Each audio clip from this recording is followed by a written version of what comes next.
Hi guys, welcome to Anbagam சமையல். இன்றைக்கி நம்ம பார்க்க போகிற ரெசிபி என்னன்னு பார்த்திங்கன்னா, ஒன்றும் இல்லை, மிச்சமான சப்பாத்தி இருக்கும் இல்லையா, மீந்து போயிருப்போம். நம்ம அதை வச்சு என்ன பண்ணுறதுன்னு தெரியாமல் இருப்போம். ஏற்கனவே நம்ம ஒரு வீடியோவில் சில்லி சப்பாத்தி பார்த்துட்டோம். இப்போ ஸ்வீட் பார்க்க போகிறோம். ஸ்வீட் எப்படி செய்யலான்னு பார்க்கலாம் இந்த வீடியோவில். சப்பாத்தி அல்வா, இந்த ஸ்வீட் நேமு சப்பாத்தி அல்வா. வெல்லம், உப்பு, பால், ஏலக்காய் பவுடர். இப்போ சப்பாத்தி எல்லாத்தையும் பிச்சு வச்சாச்சு. இது மிக்ஸி ஜாரில் போட்டு அரைச்சி எடுத்துப்போம். சப்பாத்தியை நல்லா அரைச்சி எடுத்துக்கிட்டேன். இப்போ ஒரு பேனில் 2 ஸ்பூன் நெய் விட்டுக்கிறேன்.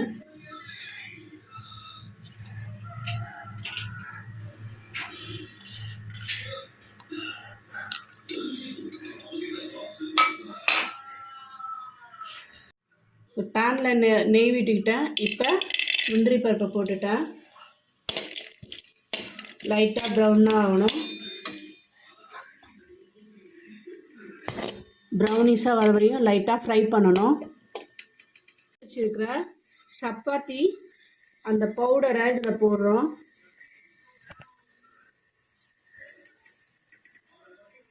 எல்லாத்தையும் போட்டு ஒரு 2 நிமிஷம் வதக்கலாம். அந்த நெய்யோட இது மிங்கிள் ஆகணும்.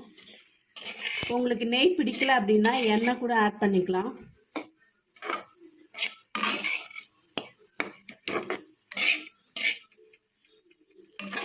இதுக்கு ஏற்ற மாதிரி வெல்லம் ஆட் பண்ணியிருக்கேன். வெல்லம் உங்களுக்கு பத்தலை அப்படின்னா நீங்கள் வெல்லம் ஆட் பண்ணிக்கலாம். சுகரும் போட்டுக்கலாம். நாட்டு சர்க்கரை எது வேணாலும் பயன்படுத்திக்கலாம். நான் கொஞ்சம் சர்க்கரை ஆட் பண்ணிக்கிறேன். ஸ்வீட்னஸ் எனக்கு கொஞ்சம் பிடிக்கும், அதனால் நான் இதை ஆட் பண்ணிக்கிறேன். இந்த சமயத்தில் தண்ணி ஊற்றி மிக்ஸ் பண்ணிப்போம்.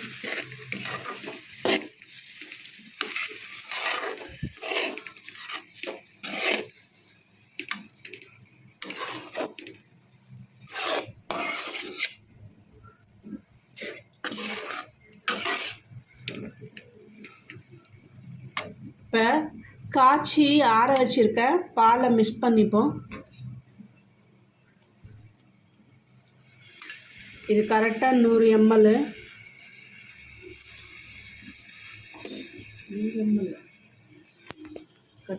100 ml பால் இதில் ஆட் பண்ணியிருக்கேன்.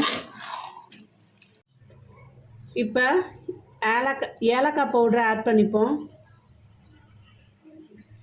ஏலக்காய் பவுட்ரு நல்லா போட்டு மிக்ஸ் பண்ணிப்போம் இந்த டிஷ்ஷோட.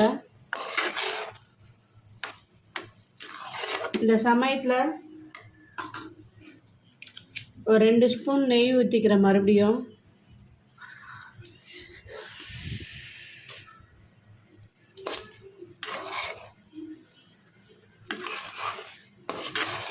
இப்போ பாருங்கள், சுருண்டு வருது.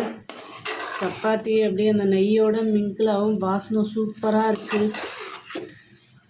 நெய்யும் சப்பாத்தியும் கலந்துருச்சு, செம்மையாக இருக்குது.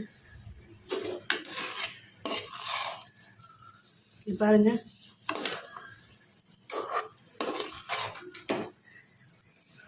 இப்போ ரெடி ஆகிடுச்சு நம்மளோட ரெசிபி. சப்பாத்தியில் ஸ்வீட் பண்ணியாச்சு.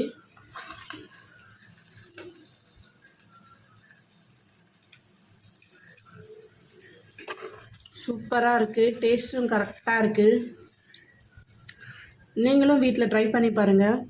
ட்ரை பண்ணி பார்த்துட்டு அன்பகம் சமையலுக்கு. இப்போ டேஸ்டான சப்பாத்தி ஸ்வீட் ரெடி ஆகிடுச்சு. நீங்களும் வீட்டில் ட்ரை பண்ணி பாருங்கள். ட்ரை பண்ணி பார்த்துட்டு உங்களுடைய கமெண்ட்ஸை அன்பகம் சமையலுக்கு ஷேர் பண்ணுங்கள். லைக் பண்ணுங்கள், ஷேர் பண்ணுங்கள், மறக்காமல் சப்ஸ்கிரைப் பண்ணுங்கள். பெல் ஐக்கான் கிளிக் பண்ணுங்கள். பாய்.